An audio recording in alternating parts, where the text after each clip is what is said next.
Teman-teman Dhamma sekalian, selamat berjumpa kembali di channel Jendela Dharma. Kali ini kita akan eh, meneruskan pembahasan tentang Paticca Samuppada yang telah kita bahas pada video sebelumnya, dan saya masih merasa ada beberapa hal yang penting yang harus kita bahas lebih lanjut tentang Paticca Samuppada ini agar kita bisa mendapatkan pemahaman atau pengertian yang lebih baik. Sebelumnya, marilah kita panjatkan puja dan puji sebagai rasa terima kasih kita kepada Guru Agung kita, Buddha Gautama, yang telah membuka Dhamma, membabarkan Dhamma demi kasih sayangnya kepada para makhluk di alam kehidupan ini. Namo tassa bhagavato arahato sama sambuddhassa. Namo tassa bhagavato arahato sama sambuddhassa. Namo tassa bhagavato arahato sama sambuddhassa.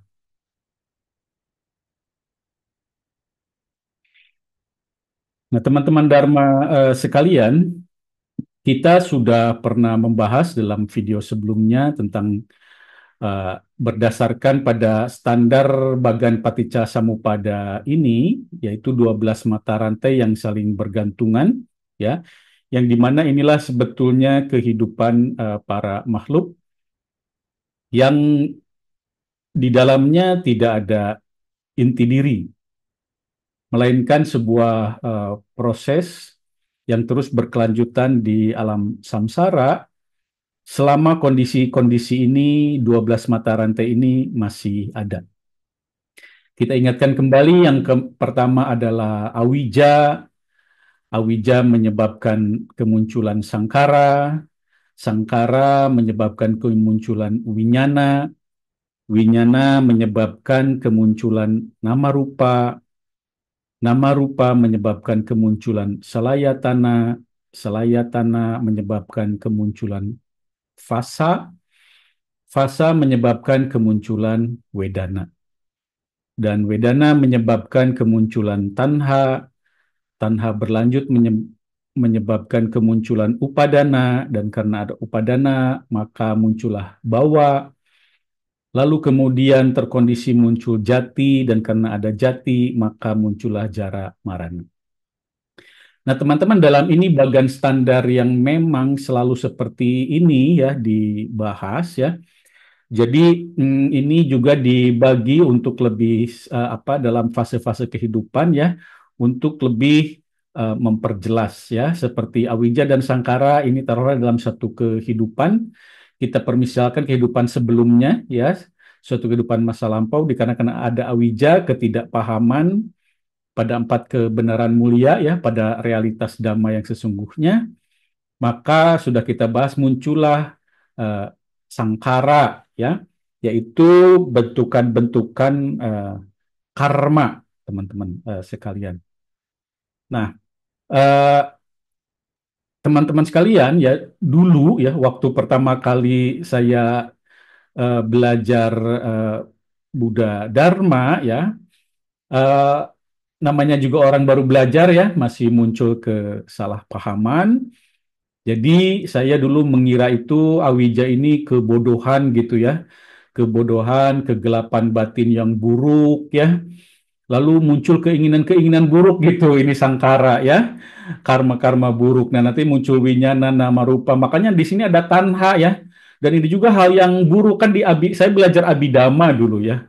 Jadi saya mengira, oh, tanha ini kan di abidama itu ya, tanha dan upadana itu termasuk kepada cetasika-cetasika yang tidak berguna, yang buruk, yang disebut aku salah bahasa palingnya ya, aku salah ya. Maka saya di awal mengira ini terjadi karena masih ada bentukan-bentukan pikiran yang aku salah gitu loh ya. Karena itulah Selama pikiran aku salah itu ada, maka 12 mata rantai paticca samuppada ini muncul ke depan kembali. Lalu saya merasa bingung sendiri, ya kalau begitu, kenapa orang-orang yang baik lah, ya, yang orang-orang yang baik juga yang pikirannya tidak aku salah, kok masih terlahir kembali gitu, ya? Nah gitu. Jadi apakah tanha ini di sini apa sebenarnya? Aku salah apa enggak? Ya taruhlah misalnya begini. Seseorang ya yang belum tersucikan tapi dia sudah bisa bermeditasi sampai tingkat jana misalnya, lalu dia meninggal kan dikatakan dia akan terlahir di alam Brahma ya, di alam Brahma. Nah, makhluk yang terlahir di alam Brahma itu kan tidak berbuat aku salah ya, karena tidak ada nafsu-nafsu indrawi gitu kan selama di alam Brahma itu. Lah tapi kenapa masih terlahir kembali? Dan dikatakan di alam Brahma di sini berarti ada tanha upadana, berarti ada aku salah, bingung saya ya kan? Gitu. Oh, di sana masih ada aku salah apa enggak sih sebetulnya? Nah, jadi memang ternyata teman-teman ya ini harus disadari ya dan eh, juga harus terbiasa diajarkan ya bahwa tanha upadana di sini ya itu adalah yang bersifat potensi ya, artinya potensi tersembunyi ya, yang memang tidak harus selalu muncul aktif menjadi aku salah ya, tapi kecenderungan tanha dan upadana itu masih ada mengotori sifatnya, mengotori ya, mengotori perbuatan-perbuatan sekalipun itu perbuatan baik sekalipun itu ada di dalamnya halus terkotori tanha upadana ini. Ya, untuk memahaminya eh, nanti saya akan bikin bagan ya untuk membantu menerangkan hal ini, tapi sebelumnya kita lihat dulu di Sutta Pitaka di Samyutta Nikaya 12.12 ya. Kita ingatkan lagi tentang awija. Dan apakah para biku ketidaktahuan atau awija, yaitu tidak mengetahui penderitaan atau duka, ya kan? Tidak mengetahui asal mula penderitaan, ya, atau sebab penderitaan, atau berlangsungnya penderitaan, dan tidak mengetahui lenyapnya penderitaan. Ya, seperti apa lenyapnya penderitaan? Juga tidak mengetahui jalan menuju lenyapnya penderitaan. Ini disebut ketidaktahuan atau awija. Jadi jelas di sini awija itu ya bukan suatu bentuknya kegelapan batin yang jahat, teman-teman, ya. Tetapi bahkan orang-orang baik pun ya atau makhluk Brahma sekalipun ya, baik di alam rupa jana maupun arupa jana ya, selama mereka belum menembus empat kebenaran mulia, yaitu tentang realitas duka, ya, lalu asal mula duka, lalu lenyapnya duka, ya, dan jalan menuju lenyapnya duka, maka makhluk tersebut batinnya masih dicengkram oleh awija. Walaupun dia makhluk yang baik, tidak berbuat keburukan, bahkan meditatif, ya, bahkan makhluk Brahma sekalipun.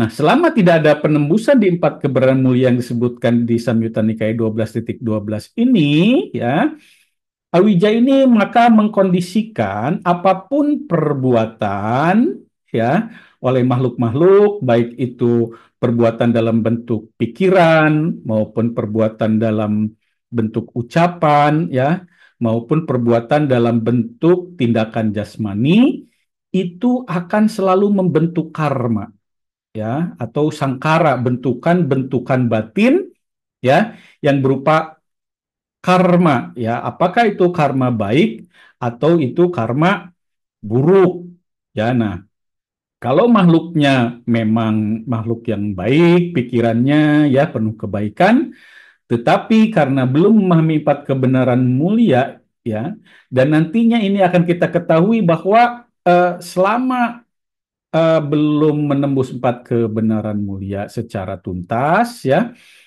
itu batin itu masih akan diracuni oleh tanha dan tanha itu kan sebagai bahan bakar untuk kelahiran kembali, dan tanha itulah potensi tanha tersembunyi itulah yang membentuk karma, teman-teman. Ya. Nah, dikarenakan itu nanti di kehidupan berikutnya ini masih akan muncul kelahiran kembali winyana. Kalau secara abhidhamma disebut patisandi winyana, yaitu kesadaran pada saat kelahiran kembali, ya disebutnya. Nah, ini ada lanjutannya dari Sutta Pitaka. Dan apakah para biku bentukan-bentukan kehendak atau sangkara? Ada tiga jenis bentukan kehendak. Bentukan kehendak jasmani, bentukan kehendak ucapan, dan bentukan kehendak pikiran. Ini disebut bentukan kehendak. Nah, untuk memahami ini lebih lanjut, teman-teman, ini saya mencoba membuat bagan seperti ini, ya ini alat bantu saja ya. Jadi kita memang seperti yang dikabarkan Ustaz Pitaka ya harus jelas-jelas di awal ya memahami, diajarkan ya bahwa batin itu ya itu lapisannya itu banyak. Atau boleh dibilang kalau batin itu seperti frekuensi atau seperti getaran energi ya, itu frekuensinya itu banyak. Ada yang sangat halus misalnya gitu ya. Yaitu yang sangat halus ini sifatnya disebut potensi ya. Tapi potensi itu sebetulnya sudah bersatu dengan kemunculan setiap kali muncul batin. Jadi setiap batin muncul, si potensi ini selalu ikut ya, disebut anusaya lah kecenderungan bahasa palinya ya. Atau kadang karena selalu mengikuti kemunculan, bukan mengikuti, mencampuri ya di dalam batin itu selalu tercampur. Jadi seperti dikatakan ya, seperti misalnya singkong atau yang sudah menjadi tape terfermentasi ya, seperti itu. Jadi udah tercampur tuh ya si raginya itu di dalam tapenya itu ya. Begitu disebut tape ya, pasti di situ itu ada unsur apa di situ ragi atau apa ya di situ. Nah, jadi setiap kali cita atau kesadaran muncul, ya ini selalu ada semacam noda atau racun, ya, asawa, ya. Ini misalnya tentang keinginan-keinginan indrawi di dalamnya itu, ya, salah pandangan, misalnya, ya. Terus nafsu-nafsu kelahiran kembali, bawah tanha, baik itu kelahiran di alam indrawi, di alam jana, ya, rupa jana maupun arupa jana, ya.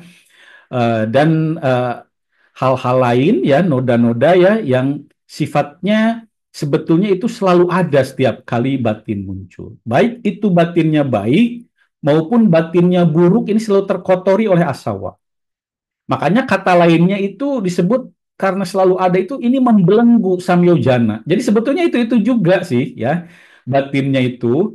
Hanya ini perspektifnya apakah mau disebut sebagai kecenderungan anusaya ya ataukah mau dilihat itu sebagai noda racun ataukah itu mau disebut sesuatu yang membelenggu. Jadi ada ya bagian batin yang halus ya yang selalu ketika cita muncul, kesadaran muncul itu dia sudah termasuk di dalamnya ya seperti itu teman-teman ya jadi atau dengan contoh lain misalnya kalau kita tahu sesuatu itu misalnya karbohidrat ya seperti misalnya nasi ya ada roti singkong jagung karbohidrat kita tahu di dalamnya itu ada glukosa ya. Glukosa itu potensi untuk menjadi gula. Walaupun itu belum jadi gula sih gitu, tapi itu bisa diolah dan nanti menjadi gula. Nah, jadi si asawa ini ya itu adalah seperti itu ya. Noda-noda ya yang intinya itu anha tadi itu berbagai macam keinginan sebetulnya di dalamnya itu yang menyebabkan salah pandangan ya menyebabkan keinginan terlahir kembali di berbagai bentukan alam ya. Nah, itu selalu ada ya walaupun itu belum membentuk karma. Jadi asawa ini sebetulnya belum dikatakan akusala atau kusala. Walaupun disebutnya noda, ini maksudnya noda di sini adalah noda untuk pembebasan, teman-teman. Ya. Juga kalau ada samyojana, belenggu ini belenggu untuk pembebasan, pembebasan untuk jadi Arya Pugala ya, seperti itu. Untuk jadi Sotapana, Sakadagami, Anagami, Arahat, ini noda yang harus dihancurkan, belenggu ya. Nah, tetapi justru ini bisa menjadi aku salah, bisa menjadi kusala. Nah, di awal dulu saya salah paham tuh waktu pertama kali baru belajar Buddha Dhamma, ya dikira oh asawa ini pasti aku salah gitu. Kan noda disebutnya juga. Ini samyojana juga pasti aku salah karena belenggu. Enggak, ternyata teman-teman ya bahkan ya kusala kama sekalipun itu diracuni ya oleh asawa ini ya dibelenggu ya oleh samyojana ini. Karena itulah selama walaupun dia melakukan banyak kebaikan tetap dia terlahir kembali ya. Yang membedakannya adalah kalau Asawa dan Samyojana ini ya ikut muncul dengan kesadaran dengan cita yang penuh keserakahan keterlaluan ya disebutnya cita yang berakar pada loba, pada dosa, pada moha ya maka itu akan membentuk aku salakama. Gampangnya aku salakama ini adalah pikiran misalnya yang melanggar misalnya melanggar moralitas, melanggar lima sila misalnya, ya, melanggar lima sila itu contohnya ya. Sebetulnya walaupun tidak melanggar lima sila bisa tetap aku salah kama ya, yaitu misalnya pikiran kebencian, pikiran iri hati, dendam kan di lima sila itu nggak ada ya, tapi itu tetap pikiran aku salah ya. Akarnya adalah loba, dosa, moha ya. Nah, jadi ketika muncul tergantung nih teman-teman ya, pikiran itu apakah itu pikiran yang secara kualitas ya itu cukup buruk, maka itu digolongkan kepada akusala kama. Kalau pikiran yang muncul itu cukup baik, penuh dengan niat baik, ya, itu digolongkan kepada kusala kama, ya, perbuatan yang baik. Tapi pada dasarnya, akusala kama maupun kusala kama kemunculannya diracuni oleh asawa ini terbelenggu oleh samyojana sama saja, teman-teman. Ya, misalnya begini, misalnya seseorang ya eh, mau berdana ya, mau berdana ya. Nah, dikarenakan dia belum melihat empat kebenaran mulia, teman-teman, walaupun dia mengaku saya berdana ini tulus tanpa pengharapan apapun ya, tapi sebetulnya di bawah sadarnya asawa ini tetap meracuni, ada tanha di situ. Kenapa? Karena dia belum mengerti empat kebenaran mulia, ya maka tetap akan meracuniku salakama ya dan akan itu menjadi bahan bakar kelahiran kembali, tapi kelahiran kembali di alam yang baik, teman-teman. Karena memang kusala ya perbuatannya. Nah, kalau perbuatannya buruk, misalnya saya mau mencuri nih, gitu ya, mau mencuri nih, atau mau merampok rumah orang, gitu ya, itu kan niatnya juga sudah buruk. Nanti kalau dilaksanakan juga perbuatannya buruk, itu bukan saja memang dari awalnya sudah teracuni asawa dan terbelenggu samyojana ya, tapi kemunculannya memang buruk, maka tergolong akusala kama dan ini akan mendorong pada buah karma yang menyakitkan dan bisa mengantar pada kelahiran kembali di alam-alam buruk. Jadi selama karma terbentuk, teman-teman tadi yang sangkara itu, ya sangkara itu karma ini tetap terbentuk dan karma ini bahan bakar kelahiran kembali karena sama-sama masih teracuni asawa terbelenggu samyojana ya teman-teman sekalian. Nah, kapan karma ini bisa mereda? Ya, bisa mereda karma ini ketika seseorang mulai belajar tentang kesunyataan mulia ya. Kesunyataan mulia yaitu empat realitas yang menjadi karakter pasti dari alam kehidupan ini yaitu empat kebenaran mulia ya. Tadi tentang adanya realitas duka ya, tentang asal mula duka, tentang padamnya duka dan tentang jalan menuju padamnya duka. Misalnya seseorang banyak belajar dhamma, mendengarkan dhamma, menganalisa dhamma, memikirkannya, memaknainya sehingga kebijaksanaannya mulai terbuka ya secara pandangan. Oh, empat kebenaran mulia saya mulai paham ya. Nah, bagi orang yang empat kebenaran mulia mulai paham itu secara alamiah, teman-teman, ya bukan secara misalnya didorong-dorong, disengaja-sengaja, tapi memang secara alamiah karena memang anatta, dikarenakan kebijaksanaannya mulai muncul dan kebijaksanaannya itu sifatnya lokutara, teman-teman. Artinya sudah adi duniawi, ya. Jadi seseorang yang mulai melihat kebenaran empat kebenaran mulia ini dan apapun yang dia lihat dalam kehidupan ini, ya, dia sadari itu sebagai duka, ya, dan dia juga paham dari mana datangnya duka itu, ya, dan dia paham bahwa duka itu bisa padam, ya, dia lihat bahwa bisa padam dan dia mulai tahu jalan latihannya, ya, untuk memadamkan duka itu. Nah, dikarenakan dia paham itu, maka secara naluriah, teman-teman, ya, kemelekatan pada bentukan-bentukan kehidupannya itu mulai melemah, ya. Dia mulai paham bahwa tidak ada jiwa yang kekal, ya, yang saling sambung menyambung dari satu kehidupan ke kehidupan yang lain. Dia paham itu tidak ada. Itu artinya Sakayaditi hancur misalnya gitu ya. Nah, lalu dia juga ya mulai tidak lagi melekati banyak hal ya, eh, hal-hal yang misalnya walaupun itu kebaikan ya, sila ya, dia tidak melekati itu, dia paham itu hanya sebagai kendaraan ya, sebagai dasar yang penting juga tetap kebaikan itu, tapi dia tidak lekati itu, apalagi keburukan aku salah ya. Dia mulai merindukan kepadaman dan dia paham, dia sudah bisa melihat, oh ini bisa padam, ya noda-noda batin yang asawa noda ini bisa padam nih. Si Samyojana ini bisa hancur, dia tahu nih, udah bisa tahu ya. Tinggal dia melakukan latihan. Orang yang seperti itu biasa disebut dhamma caku ya, artinya mata damanya mulai terbuka ya, lalu dia mulai meniti latihan jalan mulia berunsur delapan dengan rajin ya, walaupun banyak gangguan jatuh bangun ya, tapi kecenderungan ya untuk pemadaman noda ini dia sudah ada. Nah, karena sudah ada kecenderungan kepada keinginan aspirasi untuk pemadaman noda racun, ya bukan keinginan yang kosong tapi dia sudah tahu jalannya ya, dan dia memiliki pandangan-pandangan benar, dia tidak punya lagi keraguan tentang dhamma ya, dia yakin kokoh dengan dhamma dan dia kokoh sudah mengetahui jalan mulia berunsur delapan ya, maka itu ada nanti betul-betul memang asawanya yang hancur ya, samyojananya hancur ya. Ya dikatakan di permulaan ada tiga belenggu yang hancur tadi ya, Sakayaditi, ya Silabata Paramasa dan Wicikica ya, dia menjadi seorang Sotapana.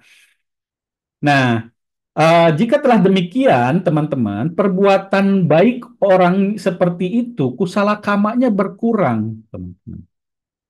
Ya. Jadi perbuatan baik yang bersifat kusala kama berkurang itu akan banyak digantikan dengan ada kama penghancur namanya ya di dalam sutta itu. Nah, kama penghancur itu adalah karma jalan mulia berunsur delapan yang telah matang dalam pandangan benar. Jadi, seseorang yang telah memahami empat kebenaran mulia, ketika dia melakukan suatu perbuatan yang biasanya disebut perbuatan baik, ya, sebetulnya itu udah bukan kusala kama keseluruhannya 100% lagi dia itu. Taruhlah 25%-nya itu sudah berupa kama penghancur ya, yang berkesesuaian di jalan mulia berunsur delapan yang sudah matang dalam pimpinan pandangan benarnya. Pandangan benarnya apa? Yaitu dipimpin oleh pandangan benar tentang empat kebenaran mulia. Maka kusala kamanya akan mereda, ya apalagi akusala kamanya ya, itu jelas sudah dia tidak akan melakukan lagi perbuatan akusala yang bisa membawa pada kelahiran di empat apaya, ya, di empat alam apaya. Kusala kamanya juga sebetulnya sudah berkurang karena secara naluriah, secara alami, ya, motivasi perbuatan-perbuatannya itu sudah menuju kehancuran asawa, sudah menuju kehancuran samyojana, teman-teman sekalian, ya, secara bertahap, ya.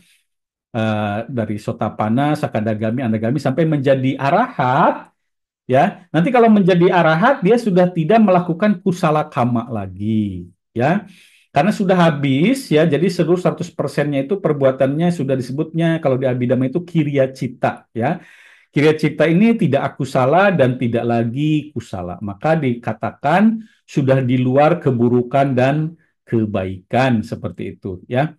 Nah, jadi teman-teman demikian maksud dari tadi ya, sangkara ya, yang dimana sangkara ini ya masih muncul selama masih ada awija ya, ketidakpahaman tentang empat kebenaran mulia, teman-teman sekalian. Ini penting sekali teman-teman untuk kita pahami ya, sehingga kita tahu ya bahwa eh, pusalakama ini bisa hancur ya, ketika seseorang sudah pikirannya menembus empat kebenaran mulia dan perbuatannya ya, perbuatan-perbuatan baiknya sebetulnya sudah di jalan mulia berunsur delapan, sudah masuk ke dalam arus jalan mulia berunsur delapan yang dipimpin oleh pandangan benar tentang empat kebenaran mulia.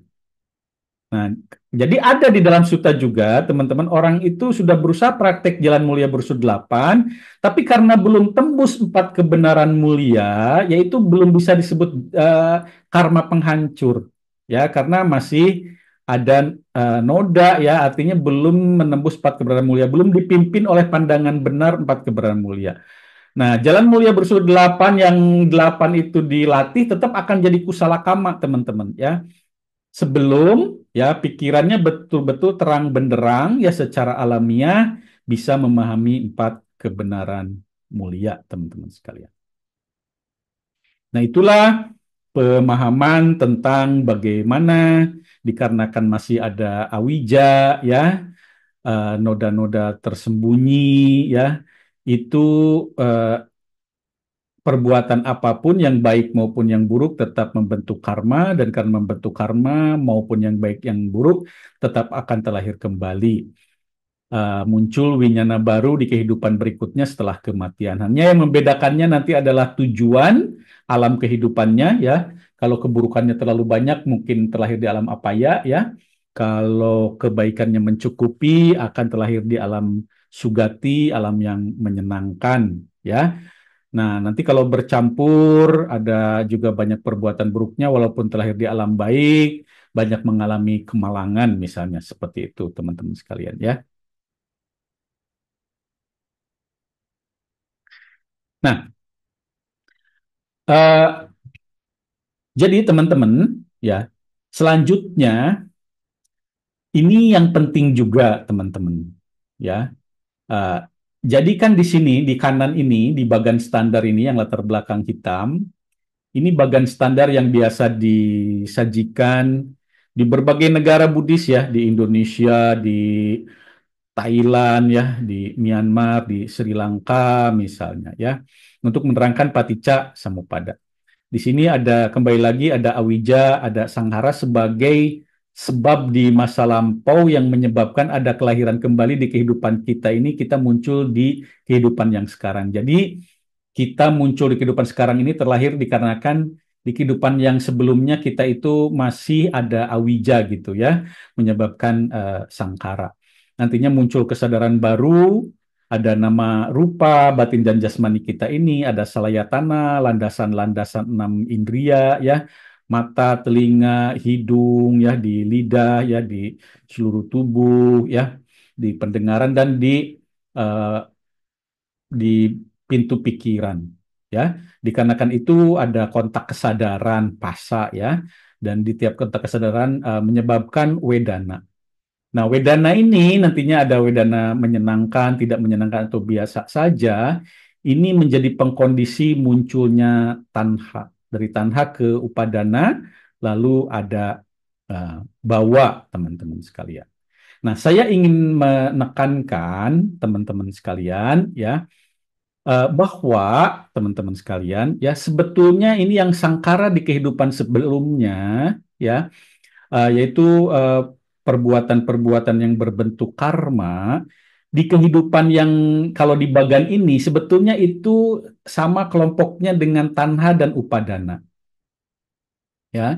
Jadi tanha dan upadana ini membentuk karma, teman-teman, ya. Nah, nanti dikarenakan tanha upadana ini membentuk karma, nantinya membentuk bawa, ya. Nah, jadi maka saya ada bagan di samping, ya, yang biru ini, latar belakangnya biru. Ini dikarenakan ada awija akan membentuk sangkara. Nah, sangkara ini teman-teman sebetulnya di dalamnya itu ada, kan sangkara itu bentukan karma, ya. Ada yang meracuni tadi, kan. Nah, salah satu yang meracuni yang paling pokok itu sebetulnya adalah yang berbentuk noda atau yang berbentuk tadi potensi, ya. Itu tanha dan upadana. Ya, ini suatu potensi tersembunyi di dalam sangkara. Nah, jadi tanha dan upadana, ya, itulah yang menjadi inti dari sangkara sebetulnya. Dikarenakan itu, maka selama ada tanha upadana dalam kehidupan kita sekarang, maka ini ada akibat akan datang nih yang kanan, ya, anagata pala yang kuning ini akibat akan datang, ada jati, ada kelahiran kembali. Ya, jadi ini dari masa lampau ke masa sekarang kan adalah kelahiran kembali, ya. Dari yang kehidupan sekarang juga ke kehidupan yang akan datang kan ada kelahiran kembali, ya. Jadi ini bentuknya sama. Hanya ini disajikan, ya, dalam istilah yang berbeda. Di sini sangkara istilahnya, ya, di sini ada tanha upadana. Sebetulnya itu masih sama, ya. Kenapa disebut sangkara? Ya, artinya bentukan-bentukan keinginan yang membentuk karma. Dikarenakan masih terkotori tanha dan upadana di dalamnya. Jadi sama, ya. Nah, nantinya akan kelihatan ini di dalam bagaimana bawa ini terbentuk. Apa itu bawa? Nah, di sini teman-teman, ya, saya akan memberikan kritik yang cukup tajam, ya, di mana saya bisa mengatakan kebanyakan bawa ini diterangkan belum tepat, ya, ketika menerangkan paticca samuppada. Tidak tepatnya seperti apa? Mari kita lihat, ya, teman-teman, ya. Nah, di hampir seluruh referensi, boleh teman-teman nanti coba selidiki, ya, yang menerangkan tentang paticca samuppada, ya, di dalam kitab komentar, ya, di dalam tradisi-tradisi, ya, itu selalu dikatakan ada tanha, upadana, dan itu menyebabkan bahwa itu betul, kan, karena memang di dalam sutanya seperti itu tadi sudah pernah kita bahas, ya, bahwa dikarenakan masih ada tanha menjadi upadana, nantinya membentuk bawa. Nah, kesalahannya teman-teman, bahwa ini, ya, itu kan sebetulnya bentukan, ya, membentuk, ya. Sebetulnya bahwa ini ada dua, ya, yaitu kama bawa, karma bawa, ya, dan upapati bawa. Karma bawa itu, teman-teman, itu adalah bentukan, ya, bentukan dikarenakan karma, teman-teman. Maka disebut karma bawa, teman-teman. Ya. Nah, ini, ya, yang sebelah kiri nih. Ada karma bawa, ada upapati bawa. Ya. Jadi kalau karma bawa itu, teman-teman, ya, itu suatu bentukan karma, ya, belum matang, ya, belum jadi makhluk baru. Dikatakan di dalam suta misalnya gini, seseorang yang banyak melakukan kejahatan, misalnya merampok, mencuri, membunuh, itu seakan-akan dia sudah membangun rumah, ya, di dalam neraka gitu loh, atau di alam apaya, ya, seakan-akan. Artinya gini, orang yang banyak melakukan kejahatan itu sebetulnya karmanya sudah condong ke alam apaya, sudah condong ke neraka misalnya. Karena kenapa? Dia banyak membunuh, dia mencuri, berbagai kejahatan dia lakukan, ya. Maka karma-karma yang dia lakukan itu sudah membentuk suatu potensi yang menarik ke alam neraka. Dan ketika dia meninggal, dia karmanya akan matang di alam neraka gitu. Nah, Ketika karmanya matang di alam neraka, itu disebutnya upapati bawa, teman-teman. Tetapi selama karma itu dilakukan dan menimbun potensi-potensi yang bisa tadi potensi yang buruk, ya, itu masih disebut karma bawa, belum upapati bawa. Upapati bawa itu kalau dia udah matang di kehidupan selanjutnya si karmanya itu membentuk makhluk baru di kehidupan yang baru, itu upapati bawa. Jadi bawa ini ada dua, teman-teman, ya. Demikian juga kalau orang banyak berbuat baik, misalnya teman-teman, ya, banyak teman-teman ini menjaga moralitas, teman-teman, ya, menjaga moralitas, lalu aktif di wihara, banyak berdana kepada biku sangha. Nah, ketika itu dilakukan dengan rajin oleh teman-teman sekalian, apalagi kalau bermeditasi juga, ya, itu teman-teman sudah membentuk karma bawah yang baik, yang seakan-akan bentukan karma yang teman-teman tabung itu sudah akan membawa teman-teman ke alam surgawi gitu loh. Ya, sudah akan membawa, tapi belum karena teman-teman masih ada di dunia manusia ini, belum ya.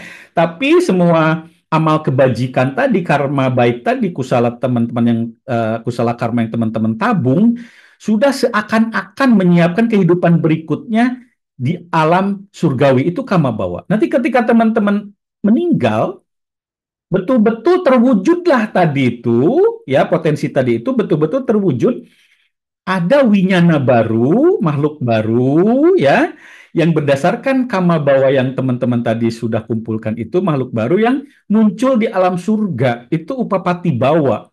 Muncul upapati itu artinya bahwa itu bentuk kemunculan, ya. Nah, ini baru karma kalau ini sudah matang gitu loh, ya. Nah, sayangnya, teman-teman sekalian, saya juga tidak mengerti kenapa begitu. Setiap kali menerangkan paticca samuppada, teman-teman sekalian, ya, ini di bagian bawahnya ini hanya dikatakan ini adalah kama bawa. Saya juga nggak ngerti kenapa begitu.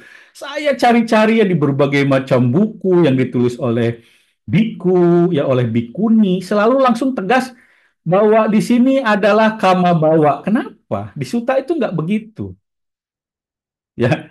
Nah, kenapa upapati bawanya tidak dibahas, ya? Itu nanti walaupun saya hanya bentuk kecurigaan, ini ada kekhawatiran, ya, terutama di kalangan nanti di kalangan Theravada lah, ya. Jadi sebetulnya teman-teman, ini bahwa ini harus kita terangin dua-duanya. Baik itu kama bawa maupun upapati bawa dalam proses paticca samuppada ini, ya, teman-teman. Nah, ada kesalahan juga teman-teman di berbagai yang diterangkan, ya, nanti di YouTube coba lihat, ya, kalau orang menerangkan tentang bawa di Paticca Samuppada ini dibilang action. Action ini kan karma, ya. Jadi dikatakan ada tanha, lalu ada upadana, lalu ada kama bawa. Karena ini kama bawa, katanya ini action. Itu hal yang salah, teman-teman. Kalau ada yang menerangkan bahwa ini walaupun bawanya adalah kama bawa sekalipun ada kata kamanya di depannya, kama bawa, ketika yang dibilang action itu nggak tepat, teman-teman.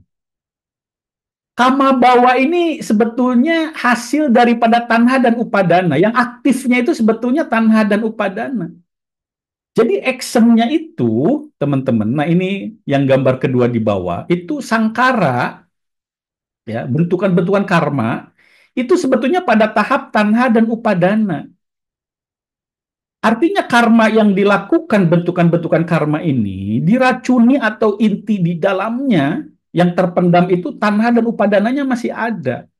Ini action di sini. Setelah ini dilakukan, action ini selesai dulu loh, ya, action ini, ya, barulah terbentuk bawa. Kalau belum selesai tidak membentuk bawa, kama bawa sekalipun. Jadi bahwa ini sebetulnya sudah hasil, teman-teman. Hasil dari sangkara, bentukan-bentukan, action secara aktif tanha upadana ini. Sudah membentuk potensi, ya, potensi makhluk berikutnya akibat perbuatan-perbuatannya. Jadi bahwa ini sebetulnya hasil, hanya ada hasil yang baru berbentuk potensi, ada yang sudah matang. Kalau hasilnya itu belum matang, belum terkondisi, kan untuk matang itu, kama bawa itu harus menemukan kondisi. Misalnya ketika kama bawa sudah terkumpul, kondisi apa yang menyebabkan nanti menjadi upapati bawa? Ya kematian. Ketika kama bawa ini misalnya karena orang banyak kejahatan seakan-akan dia menarik ke alam apa ya, yaitu akan terbukti di alam apa ya matang. Kalau meninggal dulu dari kehidupan yang sekarang, muncullah upapati bawa, maka muncul kematangan di alam berikutnya, misalnya di alam neraka. Jadi bahwa ini bukan action, teman-teman. Ini koreksi dari saya. Ya, actionnya ada pada tingkat tanha dan upadana ini, walaupun tidak dikatakan ini secara eksplisit karma, ya, tapi sebetulnya inilah yang meracuni karma, sangkara. Karena itu action itu ada di tahap tanha dan upadana. Ketika ini dilakukan, apa yang sering ya, yang sering itu dilakukan akan membentuk bahwa orang ini akan menjadi orang yang lebih pantas ke alam buruk atau ke alam baiknya itu alam dewa atau alam Brahma misalnya. Kalau dia rajin meditasi jana, memang sudah mampu ya, walaupun ada tanha upadana ya, selama dia melakukan meditasi jana sekalipun tanha dan upadana ini sebagai sawa tadi ya sebagai belenggu ini ada dan itu meracuni action ya nanti dia membentuk kama bawanya ini kama bawa rupa jana misalnya rupa jana tingkat 2 misalnya ya tapi belum terrealisasi belum matang hanya baru membentuk kama bawa matangnya itu nanti menjadi upapati bawa teman-teman ya maka dia terlahir di alam tadi misalnya jana kedua misalnya. Nah, jadi bahwa ini teman-teman, ini lihat bagan kembali yang sebelah kanan yang hitam ini agak kurang tepat. Mestinya di sebab sekarang ya bolehlah bawa di sini, tapi ini baru kama bawa. Nah, di kehidupan berikutnya, akibat akan datang di Anagata Pala ini, sebelum jati, mestinya ada satu lagi, ya kalau mau dibagi, itu upapati bawa. Tidak jadi 13 mata rantai ya ini karena bahwa ini sebetulnya dibagi dua sepotong yang kama bawa ini sebagai pacu panahetu sebagai sebab sekarang tapi yang upapati bawanya itu anaganta pala akibat akan datang ya teman-teman. Nah kalau kita mau persamakan sebetulnya upapati bawa ini adalah patisandi winyana teman-teman. Yang kalau di bagan sebelah kanan yang latar belakang hitam ini, ya ada winyana kan? Karena ada awija, ada sangkara, ada winyana. Dan winyana ini adalah patisandi winyana. Nah, upapati bawah itu juga, yaitu patisandi winyana, teman-teman sekalian.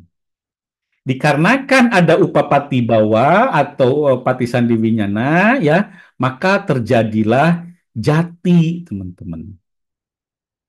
Ya, jadi bawa dan jati itu berbeda, teman-teman. Tapi patisan di Winyana ini belum jati, teman-teman. Patisan di Winyana itu baru bawa, bawanya adalah upapati bawa. Nah, kesalahan teman-teman di dalam menerangkan Paticca Samuppada, Pati Sandiwinyana itu katanya disebut jati kelahiran kembali. Beda, teman-teman. Memang istilah kelahiran kembali ini kan istilah ya, kelahiran kembali itu umum. Bahkan ada yang nyebut reinkarnasi lah, ya, ada punya bawa lah, ada kelahiran kembali ya maksudnya pokoknya setelah kematian itu muncul kembali maksudnya kan gitu. Tapi kalau kita mau rinci, apalagi pakai gaya Abhidhamma, ya ini harus akurat, ya. Bahwa dengan jati itu berbeda, dan ketika Pati Sandiwinyana belum bisa disebut jati, teman-teman. Pati Sandiwinyana itu baru kemunculan kembali, belum kelahiran kembali. Kalau kita mau bedakan kelahiran dengan kemunculan, ya. Kemunculan itu bawa, ya. Jati itu kelahiran, kemunculan itu upapati bawa. Nah, winyana, patisandi winyana itu ya, itu upapati bawa, belum jati, ada batasnya teman-teman. Ada perbedaannya nanti kita lihat di sutanya, ya. Nah, ini kita lihat dari di sutanya di Samyutta Nikaya 12.2 ya. Dan apakah para biku penjelmaan atau bawa ya Ada tiga jenis penjelmaan. Penjelmaan di alam indria, penjelmaan di alam berbentuk, penjelmaan di alam tanpa bentuk. Ini disebut penjelmaan. Dan apakah para biku kelahiran atau jati? Yaitu lahirnya berbagai makhluk menjadi berbagai golongan makhluk. Terlahirkan, masuk ke dalam rahim, ada produksi, terwujudnya kelompok-kelompok unsur kehidupan, perolehan landasan-landasan indria ini disebut kelahiran. Jadi berbeda. Nah, untuk memahami ini, teman-teman, ya, jadi bahwa itu ada tiga penjelmaan-penjelmaan di alam indria, di alam rupa jana, dan di alam arupa jana. Jadi kalau seseorang misalnya banyak melakukan perbuatan-perbuatan indrawi, ya, baik itu akusala maupun kusala tadi, tapi dia belum meninggal, yaitu membentuk kama bawa. Kama bawanya itu sudah kama bawa di alam indria, ya, tapi dia belum meninggal nih, baru potensi aja, ya.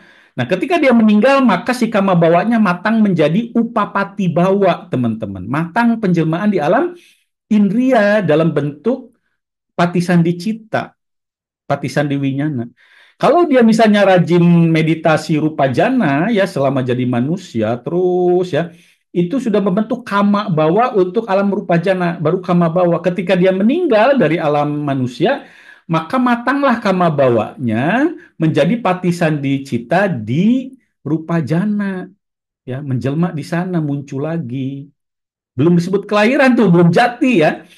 Nah, kalau dia rajin di alam manusia meditasi arupa jana, yaitu membentuk kama bawa arupa jana. Ketika dia meninggal di alam manusia, maka matanglah menjadi upapati bawa di alam arupa jana, ya, dalam bentuk patisandi winyana.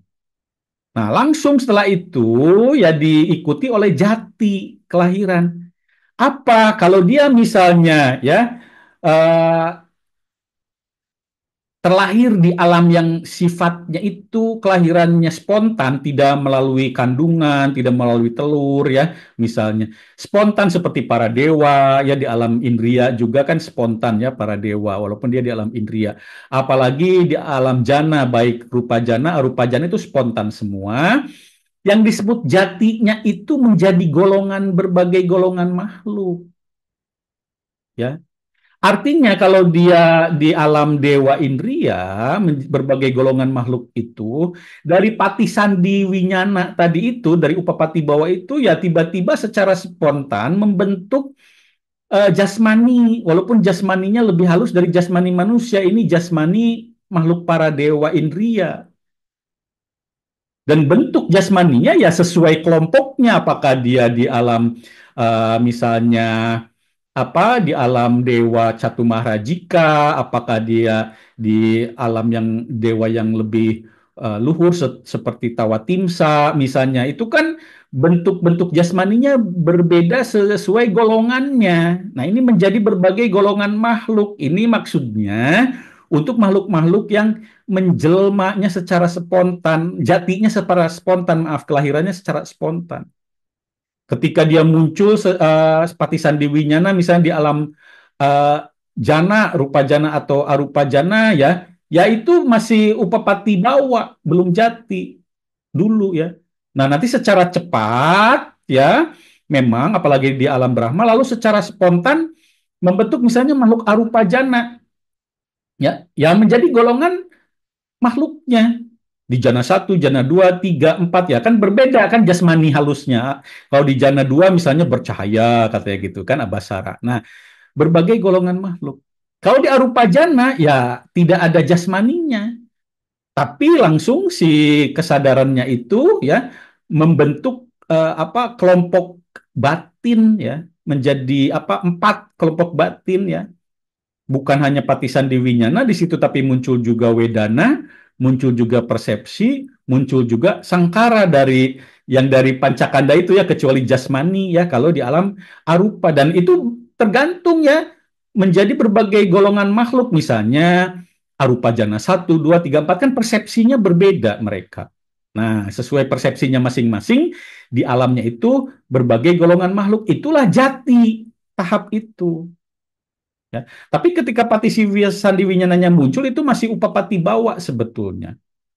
Ya. Nah, kalau seperti manusia ya binatang ya itu terlahirkan. Kalau manusia masuk ke dalam rahim ya, binatang juga seperti sapi, kuda ya. Nah, produksi maksudnya produksi organ-organ ya terwujudnya kelompok-kelompok unsur kehidupan ada jantung ya, ada misalnya otot, tulang ya, darah dan lain-lain. Perolehan landasan-landasan indria ya mata, telinga, hidung ini baru disebut kelahiran. Jadi kelahiran juga bukan misalnya manusia yang disuta Mas Jati ini bukan ketika brojol dari rahim. Kalau kita kan secara umum kalau lahir itu keluar dari rahim, oa oa ya. Nah di sini bukan. Jadi di sini itu ya ketika Patisan di Winyana ya Upapati Bawa sudah bercampur misalnya di dalam rahim dengan sperma dan ovum itu sudah bisa dibilang jati, udah mulai jati karena udah membentuk produksi organ ya kelompok unsur kehidupan walaupun belum keluar dari rahim sudah jati itu kehitungnya ya jadi memang khusus di sini harus dipahami apa itu bawa apa jati ya bahkan kalau kelahiran yang umum kan kita kalau udah keluar dari rahim udah lahir belum itu bayinya belum 2 bulan lagi atau sebulan lagi karena masih dalam rahim gitu ya itu kan kelahiran yang kita umum apa sadari kita pahami ya di masyarakat. Tapi kalau di Paticca Samuppada, jati itu ya sejak di dalam kandungan sudah jati ya. Nah, tapi berbeda juga ya dengan Upapati Bawa yaitu ketika kemunculan Patisandi Winyana. Ini jarang sekali dibahas, teman-teman ya langsung saja, terutama di Theravada, inginnya itu pokoknya bawa itu kama bawa gitu, ya. Nah, ini dan ini secara tradisi ya, turun temurun teman-teman seperti itu dan bagi teman-teman yang ingin menembus dhamma dengan lebih baik, ya artinya si Dhamma ini bukan hanya katanya, kata guru saya begini, ya kan?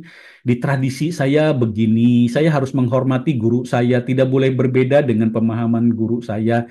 Kalau masih seperti itu, teman-teman, Buddha Dhamma ini masih menjadi agama bagi teman-teman, ya, agama Buddha, ya. Jadi teman-teman hanya mengkopi apa yang diajarkan. Tapi kalau teman-teman sudah mulai merenungkannya, menyelidiki apa yang dikatakan para guru, apa yang ada di buku, apa ada yang di YouTube, teman-teman selidiki langsung ke sutanya, diselidiki, dibandingkan, ya. Lalu teman-teman melakukan analisa sendiri, penembusan sendiri, ya, dengan pemahaman yang lebih baik, maka itu Buddha Dhamma ini menjadi jalan pembebasan bagi teman-teman, ya, bukan sekedar agama, teman-teman sekalian. Ya, jadi ini terutama bawa ya, terutama di Theravada selalu disebut kama bawa ya. Karena nanti mungkin di video berikutnya ada ketakutan teman-teman ya bahwa antara ya kehidupan yang sebelumnya nih kama bawa ya dengan jati itu sebetulnya ada upapati bawa dulu di sini. Nah, nanti takut upapati bawa ini antara bawa belum? Bukan ya. Kan suka ada istilah antara bawa ya. Wah, itu agak ketakutan untuk menutup itu kemungkinan kecurigaan saya ya. Makanya Upapati Bawa nggak dibahas di Paticca Samuppada. Pokoknya ini Kama Bawa, selalu begitu. Ya, ya nanti sebetulnya apakah Upapati Bawa ini Patisandi Winyana ini ya disebut antara bawa ya tergantung pemahamannya ya. Kalau disebutnya itu alam tunggu itu bukan ya. Jadi ketika udah Patisan di Winyana, Upati Bawa yaitu udah sudah kehidupan baru ya.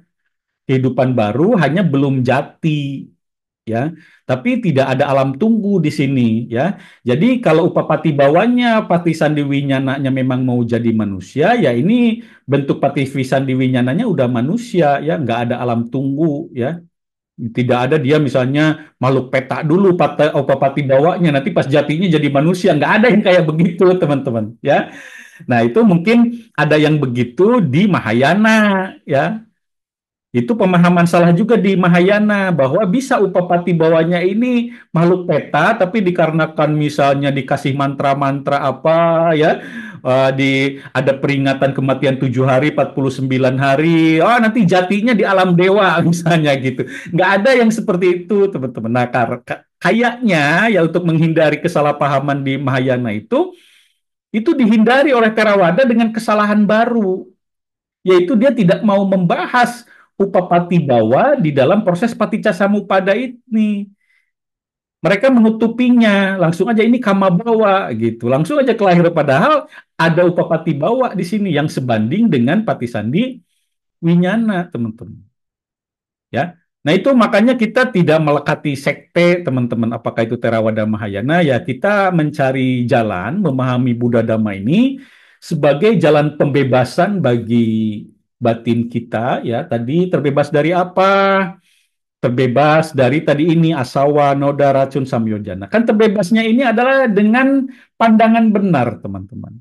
Ya, pandangan benar semakin terkumpul, ya memiliki energi banyak yang kuat, ya sehingga nantinya asawa, noda, racun ini hancur belenggu hancur ya dikarenakan kita sudah mengumpulkan kebijaksanaan pada tingkat lokutara yang mencukupi energinya ya teman-teman sekalian. Nah, demi itu semua kita harus berani teman-teman bersikap kritis ya bahkan terhadap ajaran-ajaran yang bersifat tradisi teman-teman. Apakah itu tradisi dari Myanmar, Thailand, Sri Lanka ya diajarkan oleh siapapun, kita harus kembali mengecek kepada Sutta Pitaka, membandingkannya, menganalisanya, memberikan pemaknaan-pemaknaan sehingga tertembus dengan pandangan benar, teman-teman sekalian.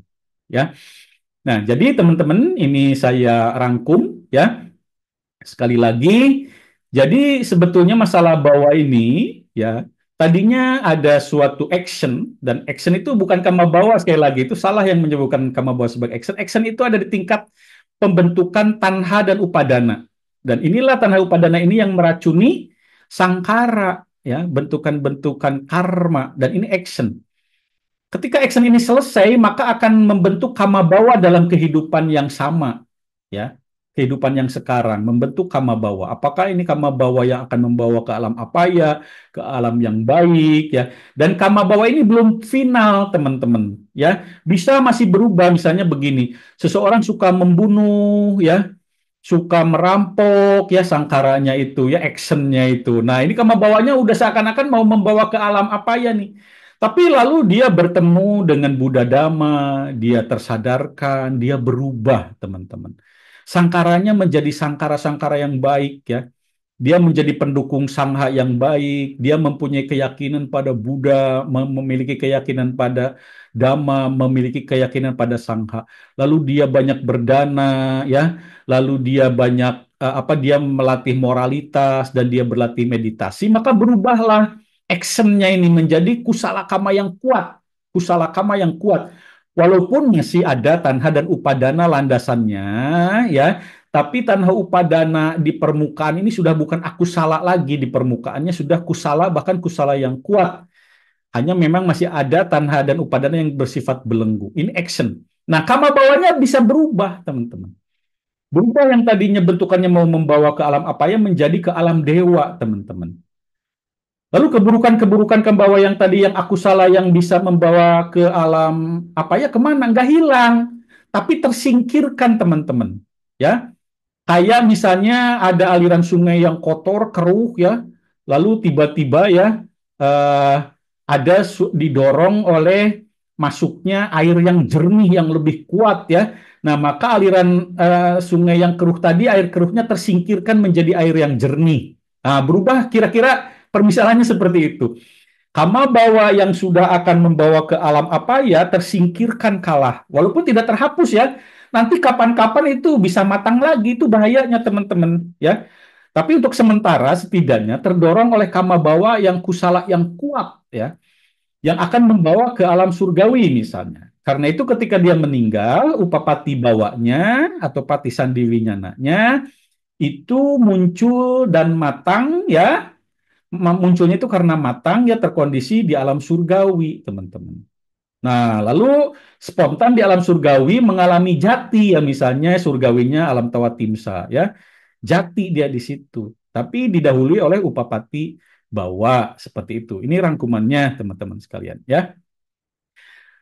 Nah, semoga teman-teman ya analisis kritis ya atas Paticca Samuppada ini bisa menginspirasi, membuka mata dhamma kita, teman-teman, menuju kebijaksanaan yang akan membawa kita pada pembebasan dari noda, pembebasan dari samsara. Dengan kebenaran dhamma ini, saya menyatakan berlindung pada Buddha, Budang Saranang Gacchami. Dan saya menyatakan berlindung pada Dhamma, Dhammang Saranang Gacchami. Dan saya menyatakan berlindung pada Sangha, Sanggang Saranang Gacchami. Sadu, sadu, sadu.